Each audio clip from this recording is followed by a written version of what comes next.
Yeah, we're back. This would be episode number 26. Yeah, and it's back to our regularly scheduled program. For those of you who tuned in last episode, thank you. We were trying out a new format. Give us some feedback on that previous episode. Let us know if you liked it or not. But we are coming into our regular format here, which is hello and welcome to Basements, Vaults, and Catapults. I'm Aaron. And I'm Trevor. And here we're looking at games, genres, and the things that we enjoy in gaming. And to do that, we're going to randomly select a genre each episode. Yeah, we'll give a brief rundown of that genre, toss out some ideas about it. And then we'll select 2 games. One of these games will be something we want to catapult into glory, while the other will be cast into the fault lines riddling our basement lair. The catch, and what we hope will be the fun part, is that neither of us will have played, or at least played heavily, the titles the other has selected. Yeah, so we're going to take those titles, the best, the worst, and then we're going to divide them up. We're going to give it an hour of playtime, we're going to meet back up and chat about our experiences. That's where we'll give our own opinions of the other's game, celebrate where we agree, and refrain from murdering each other in cold blood where we disagree. After all, not everyone can have a perfect opinion. Yeah, and that's it. We hope that you'll join us, listen in, maybe be inspired to try a few of the titles along the way, or, let us know exactly why our opinions are trash. Thanks for joining us, and remember, I used to be an adventurer like you. Then I took an arrow to the knee. Did you know that an arrow to the knee is actually medieval nomenclature for getting married? Oh, getting married ruins your adventures. Yeah! I don't agree. I don't agree with that. I'm married and I'm happily married. All the time. I'm happily married. If my wife hears this disclaimer, I love you, and please don't kill me. Don't kill me in my sleep. Yeah. In the bed that we share together. Yeah. Where you could easily just smother me to death. Oh my gosh, and like with my snoring. She definitely wants to. But... She wants to so badly. Yeah. But hey, we're here, and we are bringing up our super fancy dancy genre selector. So last episode, we did our Loading the Catapult special, and the episode before that, I got the absolutely amazing retro game Space Quest 3. Oh yeah, Space Quest 3. Still one of my favorites. Oh, it's you know what? I had a great time. It really, really kind of scratched that Hugo House of Horrors itch, which wasn't one of the best games ever made, but it's got some nostalgia. And you, my friend, you got... Well, you gave me Sherlock Holmes: The Mystery of the Mummy. Yeah, Mummy was not a safe word. It wasn't that kind of game. Mummy was not there to take care of me. No. It was horrible. Oh. Yeah, it was really bad. Oh. I liked what in retrospect, I liked what they did with it from a, the old point-and-click adventure moving through the environment that's in 2D, but it makes it kind of feel like you're moving through a 3D environment. That's always kind of a cool thing for 1992. I don't really, anyway. It wasn't great. We talked about Core Keeper hitting 1.0.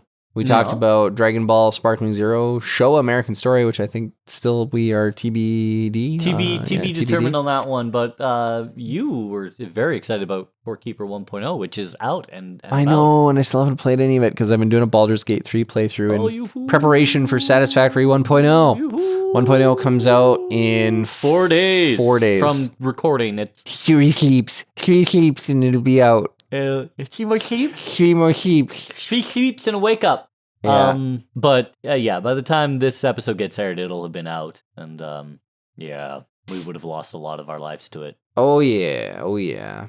So, on that note, are there any genres that are burning holes in the back of your brain Well, today? we were really talking about JRPGs during our pre-banter here. Yeah. We got into a whole spiel about Final Fantasy. And I recently just reinstalled FF9 after watching a speedrun of it. And, again, a Final Fantasy speedrun is like hours. Yeah. So I was really interested in it. So RPGs are kind of living in me, but I get the bad game today. You do. So I hope we get Dating Simulator and I can make you play the KFC Dating Simulator. Oh wow! I'm gonna make you play Hateful Boyfriend as well. Hateful Boyfriend. If we get a Dating Simulator, you're playing Hateful Boyfriend. This would be fun. The other thing is I could really go for like a farming sim. I have not tried a farming simulator game in a long time. I mean, there are others out there, but like right now, you say farming sim, I say Harvest Moon or Stardew Valley, right? Yeah. But that's not fair. There's the Rune Factory. There's like a weird one that's kind of like a blend of Zelda and a farming simulator. I think it's called like Arcane Valley or Sunlight Valley or something. I mean, depending on what part of the world you're from and what you do for a living, farming simulators might mean like Warcraft or Diablo. It might be a gold farmer, But I mean, I enjoy farming. I bought Farm Simulator back in the day, maybe 2016 Oh God, or right? something. Farm Simulator's a thing. Yeah, Farming Simulator would be fun, especially a multiplayer one. But I don't know. Thing Simulator would be fun too. I could just sit and play Pressure Washer Simulator all day. I haven't tried it yet. Pressure Washer Simulator is so zen. I would just love to zen out right now. You just. Folks, for those listening, I've been renovating and I'm exhausted. God, yeah. I am like running on hours of sleep and adrenaline at this point. So yeah, zenning out would be cool. But as always, it is random and we don't actually get to choose on normal episodes. So yeah, do you want to throw anything else in there before we randomly pick a genre? No, we're good. I think it's genre time. The one caveat is because I'm renovating, I don't have room for VR. So if we hit VR, we're going to need to pick an alternate. Okay. We'll take a rain check. We'll take a range. Yeah. All right. Well, for those of you just tuning in, I rolled the D20 of Destiny, and then Trevor, my stalwart companion here, causes the randomizer to randomly select the genre based on the rolls. I pushed the button. He pushes the button. So, if I roll a 5, he pushes the button 5 times. I pushed the button. You push the button. All right, and dice check. We got a natural 20. Nat 20? Oh, man, I got to hit it 20 times. You got to hit it 20 times? You were talking about building in a formula where you could just type in the number. Yes, and I haven't had a chance to do that. You haven't had a chance to do it yet. Did you lose count? No. Okay, good. I got 20 in. We have the genre point and click. This is a genre we haven't actually had yet. So yeah, our genre of the day, point and click. Yeah, I mean, you played a point and click last time, right? Yeah, Sherlock was kind of a point and click. Yeah. It was we had chosen retro, and it kind of falls under retro, but it was definitely a point and click. Although it was not a good point and click. No. When I think about point and clicks, well, what comes to your mind when you hear point and click? For me, point and click. My mother is obsessed with those like object find games. Oh, yeah. Right? And there's like this one company that makes like 1 million of them. And she has like most of their catalog.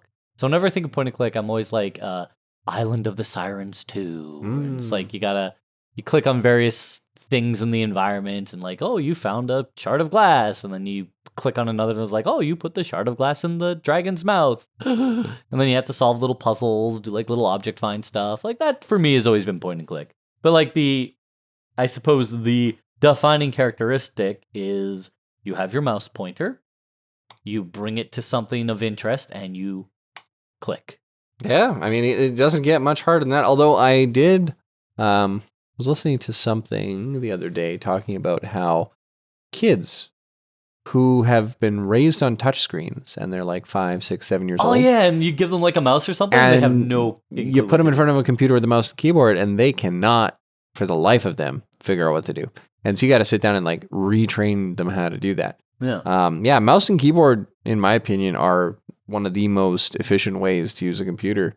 I love it. I love mouse and keyboard over all else. I find like the commands per minute that you can put in, the versatility. It just makes sense. But then again, I've been living on keyboard since I was 6 years old. Yeah, no, I grew up on keyboards, So when I think point and click, I think of no, not Secret Hot Springs Girl. Definitely not Secret Hot Springs Girl. I could tend to play. Why? Why, Steam? Why do you do this to me? Why do you do this? No, I think of Day of the Tentacle. Oh, yeah. Day of the Tentacle, Maniac Mansion. Full Throttle, Maniac Mansion. Oh, Full Throttle, yeah. Hugo's House of Horrors. A lot of LucasArts games in that genre. I should make you play Hugo's House of Horror. Just because it is a bad game. It is a bad game. It's actually a bad game. Yeah. Yeah, I only played the one in the African jungle, House of Horrors 3. Oh, I didn't like that one as much. That one was difficult. Well, I'm tied. Okay, I have 3 options. I'm pretty sure you've played one of them. Oh. All right. The first and most important, of course, is Full Throttle. Love Full Throttle. Oh, I love Full Throttle. But you've played Full Throttle. I haven't played Full Throttle since 1995. Yeah, but you've played Full Throttle. I have. I've beaten it. And I'm assuming you've played the Monkey Islands as well. No, never played that. Okay, there's one. And I know you and I have waxed for hours about Myst. Oh, man. You know, I've played a ton of Myst. Never any Riven. I never got into Riven, but I did do... Right, so my options for you are Indiana Jones and the Fate of Atlantis. How old's that one? How old is that one? When was that one made? Indiana Jones, Fate of Atlantis, 92. 92. Oh, my lord, that's old. Sam and Max Hit the Road. Have you ever played any of the original Star Trek point-and-click games? There are original Star Trek point-and-click games. Dude, I know what you're playing. I don't care if it's bad or good. You're playing it. Okay. I don't know. We're gonna have to find it, but Star Trek point-and-click games, 1990s. There's a particular one that I want you to play. Yeah. Okay. So, yeah. I think I'm gonna make you play. Sam and Max Hit the Road. Sam and Max Hit the Road. That sounds fun. Yeah, it was one of my absolute favorites growing up. I watched the cartoon. There was a recent research, not recent. The 2010s they re-released a bunch of they tried to redo Sam and Max. It didn't quite work. Well, I've never heard of it before. Yeah, here's the. Oh no, this is the demo. It's good that the demo's available, but yeah. Did you say demo? We're gonna need a crack for that demo. Oh, it's only $8 on the on Steam, so I don't feel bad about that. I was trying to remember which one was the good one because there's 25th anniversary. There's Judgement Rites. Trying to find the maybe the disc box art, because I can tell from the disc box art which one I'm looking for.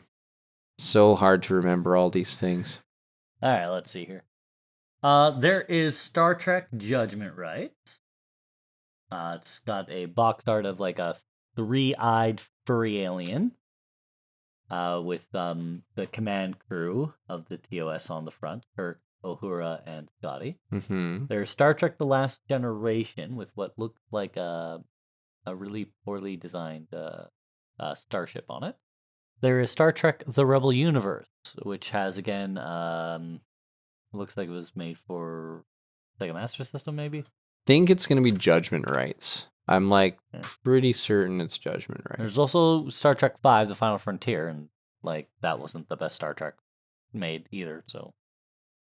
It is Star Trek Judgement Rites. It is Judgment. Yeah, so I'm going to have you play Star Trek Judgement Rites. Okay, already found a website with it.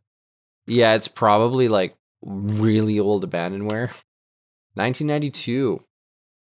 So 1992. Yeah. I think it was 92. That can't be right. 93. 93. Yeah. Wow. Yeah. So Star Trek Judgement Rites. 93 with a TOS, because what was Next Generation was 90. 80.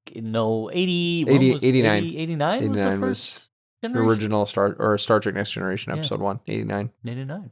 Encounter at Farpoint. Yep. So Judgement Rites is described as returning to the command of the USS Enterprise in this classic, true episodic format beams 8 original point-and-click missions into your computer, featuring the cast members and sound effects from Star Trek, the original series. Judgement Rites puts you on a course for galactic galaxy of excitement. Okay. Captain's log, stardate 6238.4. I'm giving you Sam and Max Hit the Road. Sam and Max Hit the Road. All right, let's do this. I'm going to put it in the spreadsheet of my jigger.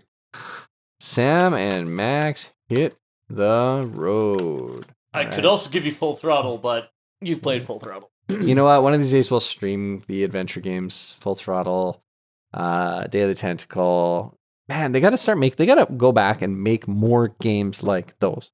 Those were good. Those are good games. They're good games. They're good games. They were good games, Jim. They were good games. Damn it, Jim, they're good games. Good games, and they deserve good times. We need more games like that. That was peak gaming for me. Was like point and click adventure games. Like the Sierra games, the Space Quests, it just didn't get better. It didn't get much better than that. Island of Dr. Brain was my absolute favorite. Yeah, Dr. Brain. So where can I find Steam? Just type in Sam and Max hit the road. Sam and Max hit the road. 779. Sam and Max hit the road. There's got to be some newer point and clicks, but you know what? We just got to go with the flow, man. We got to go with what we know. It's improvised for a reason. Sam and Max hit the road. Oh man, this looks so much like it's got almost the identical style to Day of the Tentacle. Yeah. It's actually almost got the same house design, to be honest. Interesting. All right.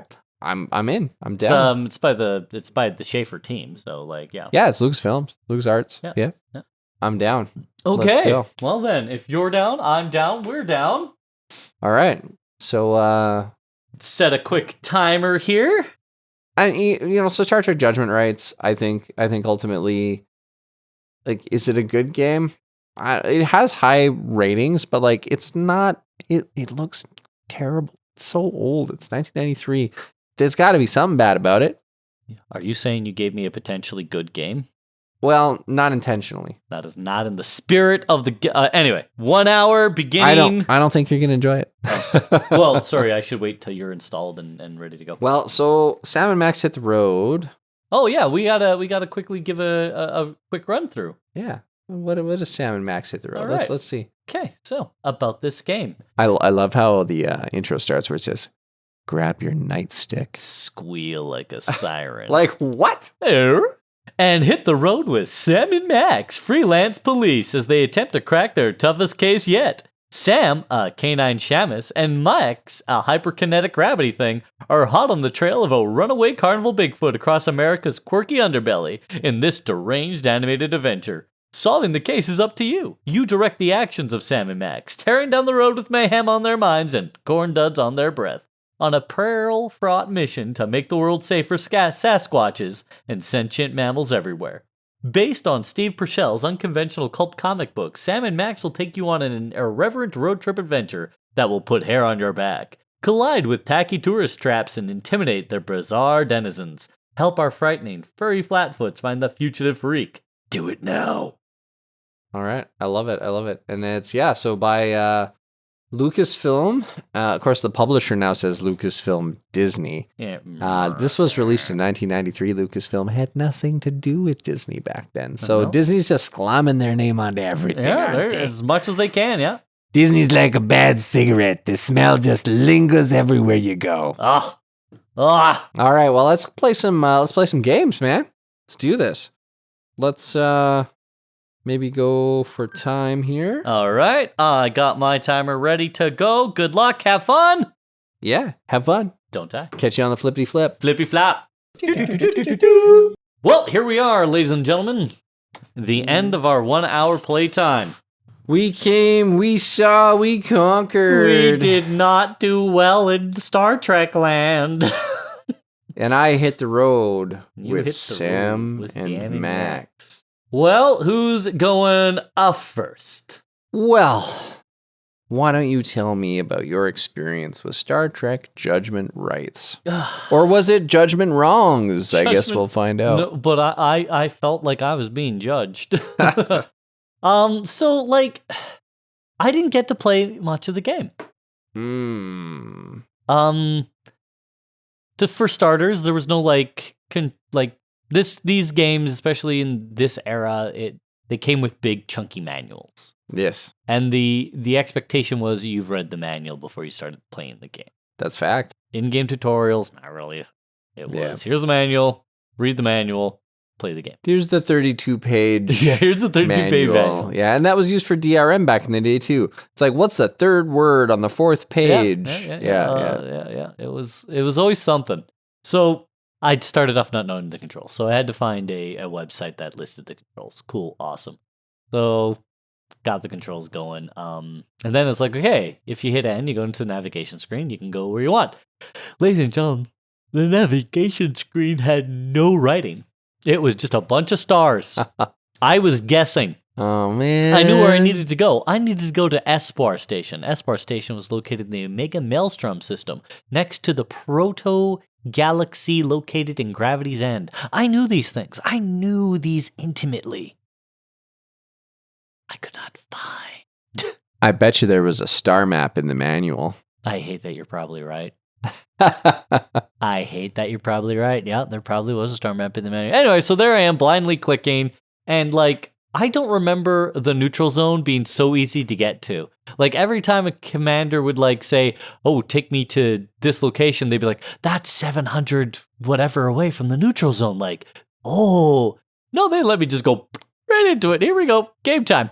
Yep. And there were pirates and Romulans and Klingons, and the neutral zone was huge. And it didn't make any sense where it was. I'd click on the far left side, and they'd be like, oh, you're in the neutral zone. They click on the far right side, like, oh, you're in the neutral zone. I click dead center.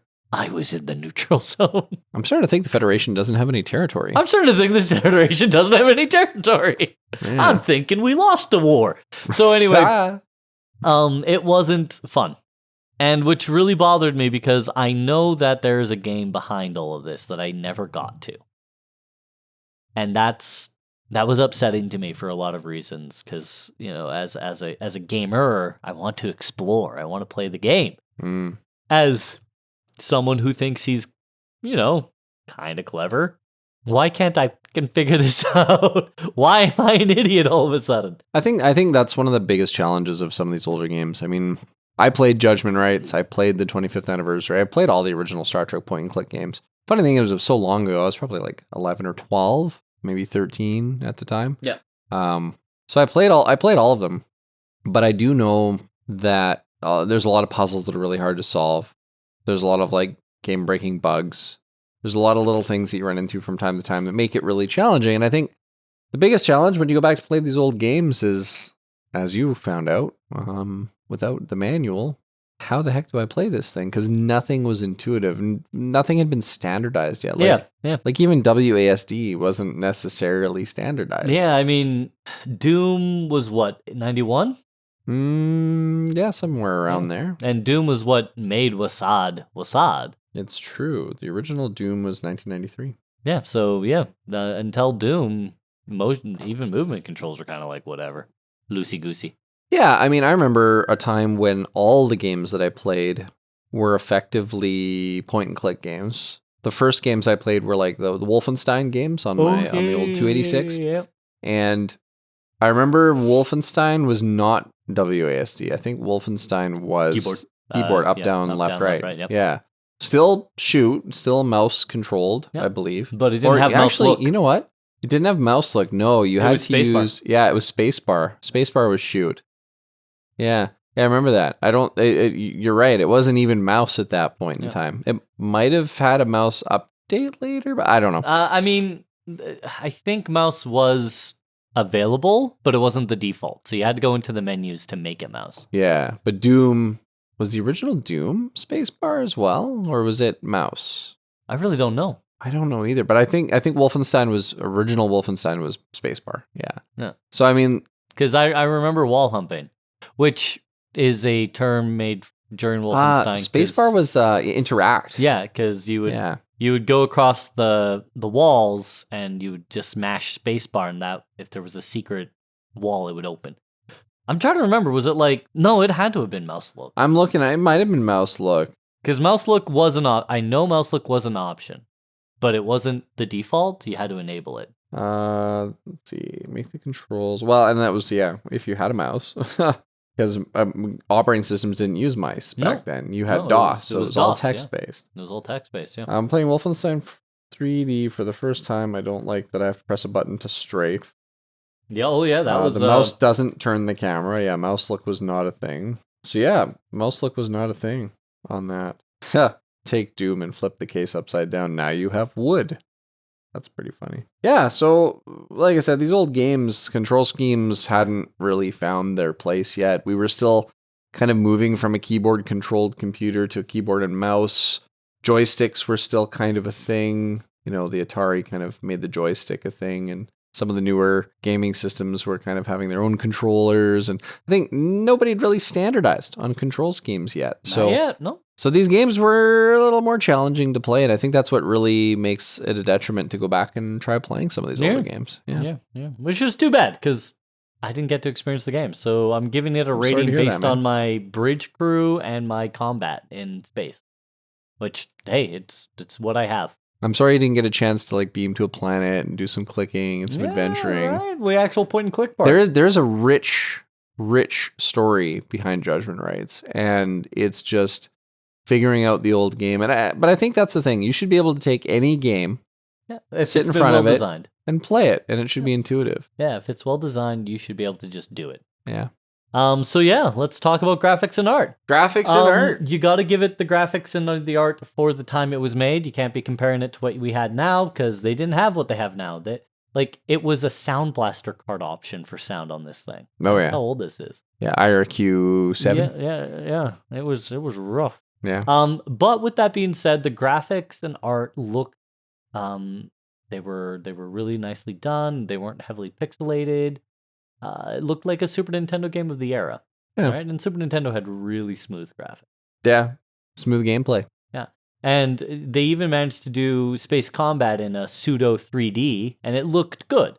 So I'm actually going to go ahead and give this a 7. Oh, wow. Okay, cool. It looked like the bridge. It was really cool. When you're banking your ship to target the Kirkwood lean with the ship, right? Yeah. It felt cool.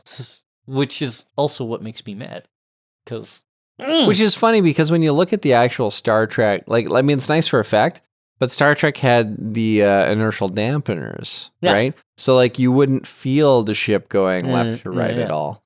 Yeah, so they added that in, I think, in TNG, because in TOS they did. Yeah, they were leaning, to kind of give you the yeah. As for music and audio, it wasn't anything to write home about. The TOS sound opening song always hits a note. Yeah. Yeah. Yeah. So I'm gonna go ahead and say a 6 on this one. 6? Okay. It did take advantage of a dedicated Sound Blaster card if you had one. So, all right, so here's where I anticipate it'll take some of its hits. Gameplay. 3. Yeah. If I can't, if I have to find an outside source to tell me what is what for basic controls, not even more in-depth stuff, basic stuff, then you got a problem. You haven't developed the game correctly. You've made things too hidden behind menus, and that is a problem. Well, that's kind of what I expected. That's kind of why I put it on the bad game list. Judgment Rites, when I originally played it in 94, probably, I would have given it a 9 out of 10. Yeah, and you had the manual. And I had the manual because I bought the game. But I think, that's exactly why I chose this game, was to kind of highlight that games that were a 9 out of 10 back in 93, 94 there's problems with them. Yeah. And those problems prevent people from revisiting and having fun with these games. Yeah, and not to say you couldn't YouTube and spend some time learning the star map or getting the right resources, but you shouldn't have to do that. It should be built in. That's why Starfield had so many people pooping on their map system. They were like, Starfield, your map sucks. Make it better. Your on-planet maps are terrible. Make them better. Yeah. And they listened and they did. Yeah. Because these things should be easy, guys. They should be easy. Yeah. Make the gameplay hard. Don't make playing the game hard. Right. So on that note, I really wish that there, at the very least, the star map should have been filled in. Because it's not like I'm trying to explore new areas, right? Yeah. I'm going to a Federation outpost. Yeah. Right? That should be there. Well, you ended it 5 minutes early. I did end it 5 minutes early. I was in a sucker fight with 2 Romulan warbirds, and they would take turns cloaking and shooting. And I'd pin one down, I'd get them, and then the second one would pop up, and the first one would cloak, and I'd have to shift targets, and then it was just, I think I was in that fight for 15, 20 minutes, and I was just like, no, I'm done. Yeah, so that leads us to the last rating, which is fun. I feel bad about this, because again, I didn't Don't feel bad. I didn't get to play the game. Right? Don't feel bad. I knew it was going to be bad. Stuck. It's a 4. Space combat the first time, really cool. Like I said, they did a lot of really neat tricks to make you feel like it was a 3D environment. Yeah. But like the original Wing Commanders or the original Starfleet Academy. TIE Fighter. Yeah, TIE Fighters. Yeah. That was my first like space combat sim, TIE Fighter. So yeah, it's just it didn't feel fun. It didn't feel good, and yeah, I'm just overall I'm sad about it because there's an interesting game locked behind it. There really is, and I never got to experience. Yeah, and I like I said, I think that's the amount of work you have to do to play an older game that isn't intuitive, or even like, I mean, go back to like play King's Quest. Mm-hmm. You literally can't play the game without a copy of the manual. Yeah, no, literally. So you literally have to go get a copy of it. Yeah. And, you know, I think that's some well-intentioned DRM. Yeah, or early DRM. Early attempts at DRM. Yeah, before the internet was a big thing and everyone just shared it all online. Before we could make digital copies of everything in PDFs. Yeah, like because the people would save things onto diskette and then sweet diskette swaps. It makes my heart feel heavy when I think of all of the physical media content that is now purely only existing digitally. Yeah. I mean, some people have these games kicking around, but even those CDs are going to start failing now. CDs tend to have like a shelf life of like 15 years. Yeah. Maybe 20 if you're lucky, and they're in a temperature-controlled, non-UV environment. I just feel like we're going to lose so much of our gaming history. We're already starting to lose television and movie history. Yeah. Strong. I'm a big supporter of the Internet Archive. They do a lot of really important archival work.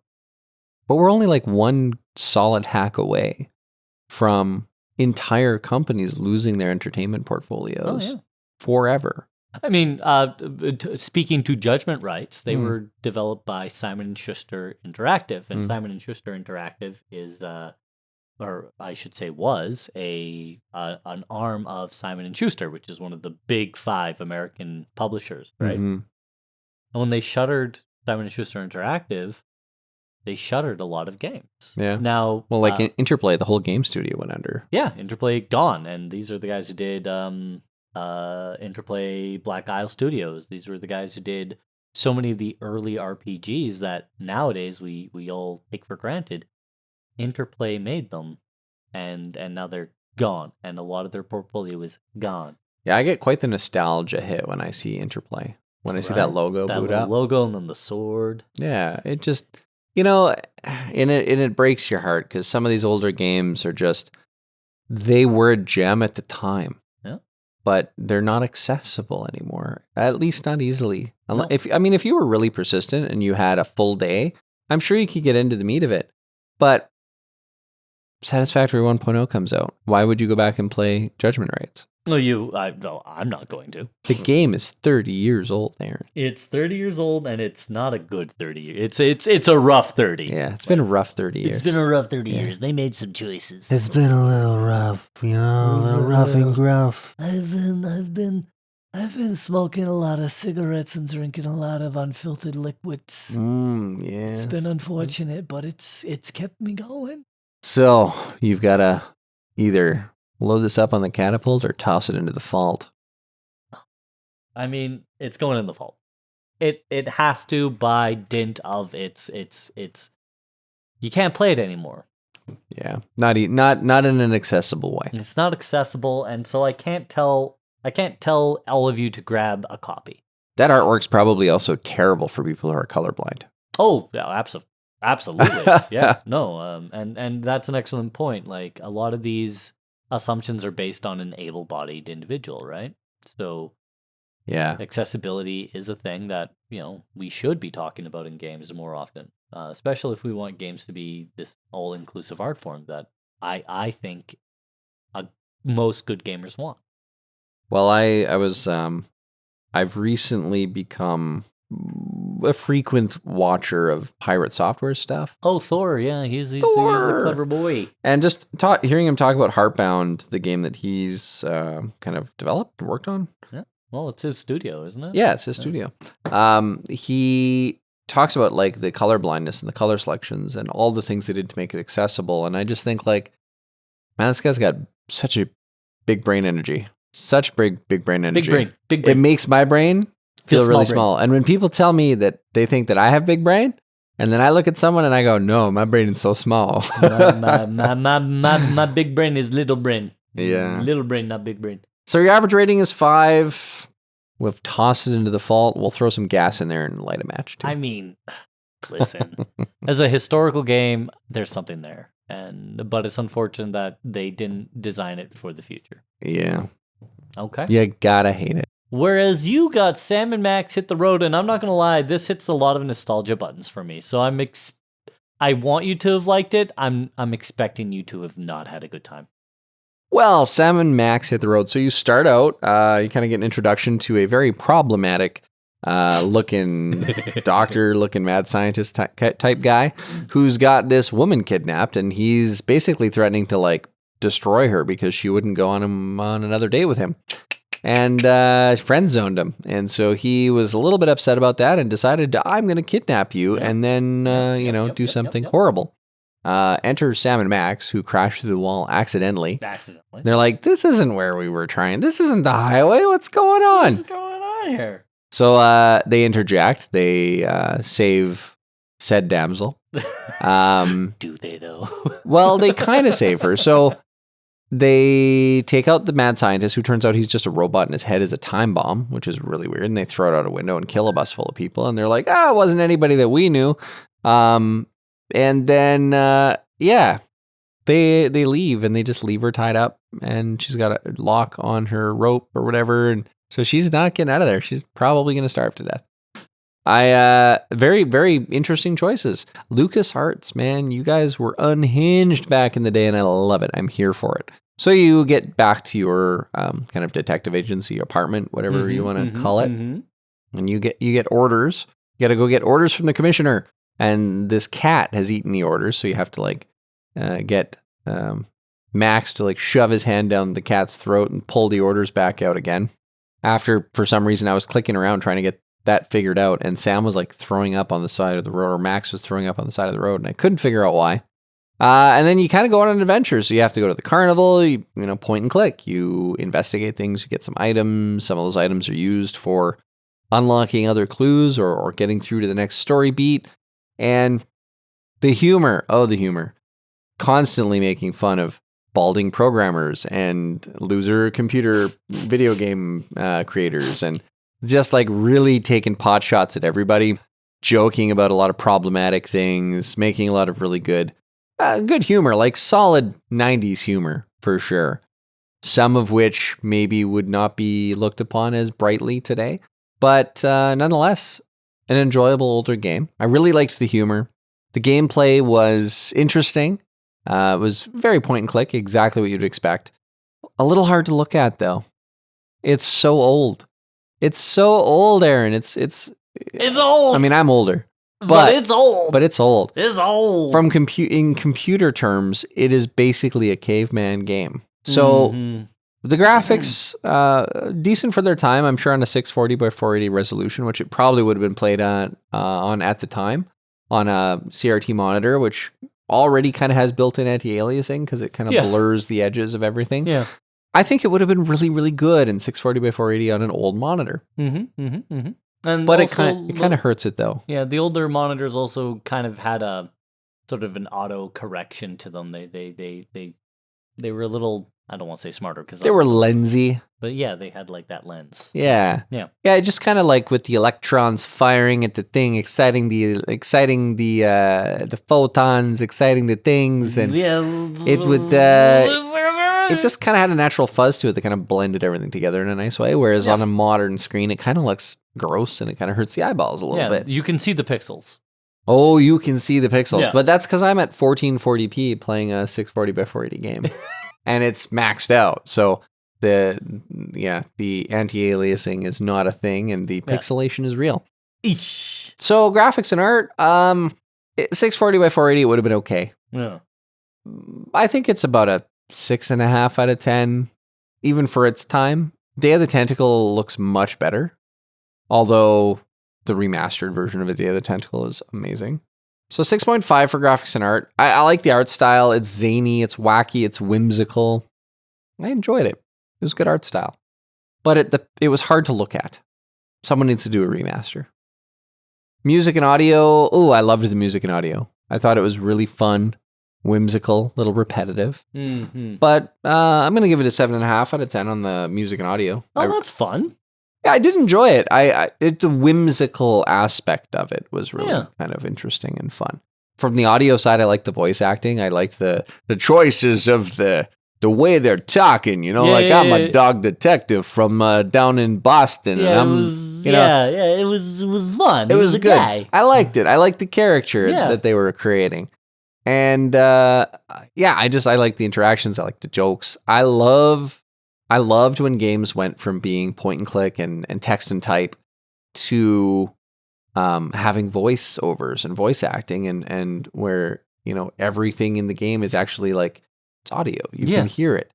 That was something that was really cool for its time. And LucasArts did not hold back with whatever technology they had available to them at the time. LucasArts, rest in peace, always sort of pushed that technical envelope. Yeah. And I love that about them. Yeah. I mean, the peak was Day of the Tentacle and Full Throttle, for sure. That was peak LucasArts. This is somewhere in the middle. Okay. This is somewhere in the middle. I think it's right up there. I loved that the clerk at the burger joints, all the burger joints are exactly the same inside. The only difference is they have a different mascot on the outside. Okay. But it's like a weird time bubble, timey-wimey thing. Okay. So it's like the Eternal Burger Shop. Yeah. So every burger shop you go to, it's the exact same clerk. And that clerk is the exact art that was used for, I believe, Bernard from Day of the Tentacle. Which I overheard you saying that one. Yeah, that was so cool just to kind of like see that, they're reusing some of the characters and some of the artwork and some of the styling. And I think that's really cool. I really thoroughly enjoyed that. The gameplay, it is point and click. This is peak point and click. Gameplay, it's exactly what you would want from a 1990s point and click adventure. And like I said to you, it's sad to me that the point and click is not, like, this style of point and click is not prevalent today. I think that it would be really cool to get some artists together and make some really good high-res point-and-click adventure games. Because they're fun, they're interactive, they make you think, they make you solve things, they make you do association of objects. Yeah. Something that a lot of kids don't get today because now it's all just shoot the thing, do the thing, blow up the thing, Fortnite. And I'm just like... The Fortnitification of gaming has been a problem. It's not like... Point-and-clicks, to me, are like reading a good book. Yeah. But it's interactive, and you have absolutely intellectual things that you can do with it. And I just love that. I love that, and I just one of my favorite genres by far. And I always forget that until I go back. You go back and play one. So gameplay, I'm gonna give it a 9 out of 10. Boom. I thoroughly enjoyed the gameplay, and I'm gonna give it a 9 out of 10 for fun because I thoroughly had fun playing it. I think. Damn.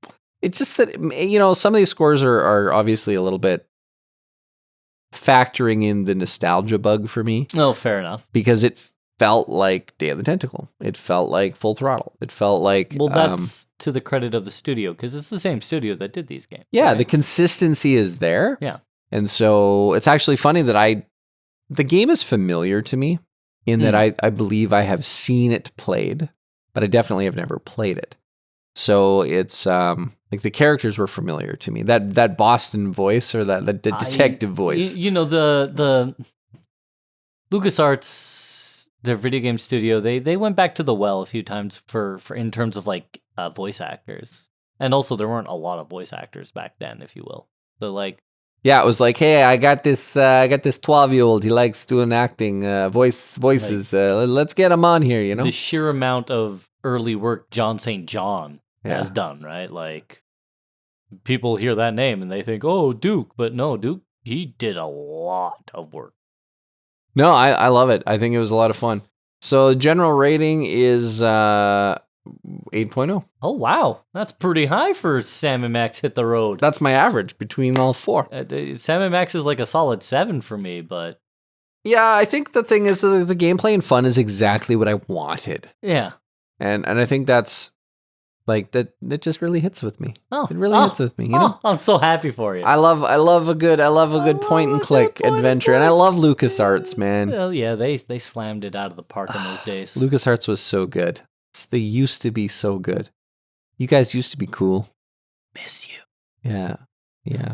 Whoever was in charge of LucasArts through the 90s and into the Jedi Knight days and Jedi Academy days. Wasn't Jedi Academy I Raven miss you. Software? Might have been. But it was still LucasArts. Yeah, like LucasArts was overseen by the publisher. But LucasArts, all the people involved in the 90s, we miss you. You're probably retired now, but your work does not go unnoticed. We remember. Yeah, we remember. All right. So that will be loaded on the catapult and launched into glory. Into glory. We need a soundboard so we can have like that prong of the catapult. No, what we need is some Klingon blood wine to celebrate. Kapla! No. Maybe some Romulan ale. Hey! Yeah. All right, team. I'm glad you came. I'm glad you joined us. And more importantly, I'm glad you stuck around. Yeah, thanks for coming. Thanks for joining. Thanks for listening. Check us out. Shoot us some emails, bfcpcontact@gmail.com. Love to hear from you. We're definitely going to be doing a Satisfactory stream in the future here. Oh, yes. Maybe we'll try to do the speed run to the elevator. Oh, yeah. We'll see what we can do there. See what we can do. Anyway, thanks for tuning in. Have fun. Good luck. Have fun. Don't die.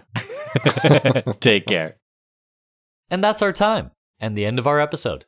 But don't feel sad it's over. Be glad it happened. From the two of us in the basement, thanks for tuning in. Join us next time. And feel free to send us any feedback on our socials or send us a direct email at bfcpcontact@gmail.com. And if you're really interested in what we're doing, join us on Patreon, where we will have loads of behind-the-scenes stuff and uncut takes as more episodes are released. Patreon.com/basements, faults, and catapults. We're always excited to hear from you because we love engagement. We look forward to our next catapult launch and hope you can join us for the ensuing chaos. Good luck. See you next time. My gnomish rogue. Your gnomish rogue, listen, it'll fit. I'm going to make it work. It'll work, guys. Damn it, it's going to happen. Huck Tua on it. I'm going to make this work. I don't know how yet, but it's going to figure it out. Listen, I got a bottle of oil of slipperiness. We're going to get this going. Isn't that what the grease spell is for? Yeah, so the grease spell, but the potion of slipperiness, I think is what it's called, has two effects. The first is if you drink it, it's this, or sorry, not drink it. If you coat yourself with it, it's the same as if someone had cast freedom of movement on you. Oh. You're just like you're a slippery boy. Blades of Glory. You're just like skating across the ground. I love it. And then if you throw it on the ground, it has the effect of the grease spell on the ground.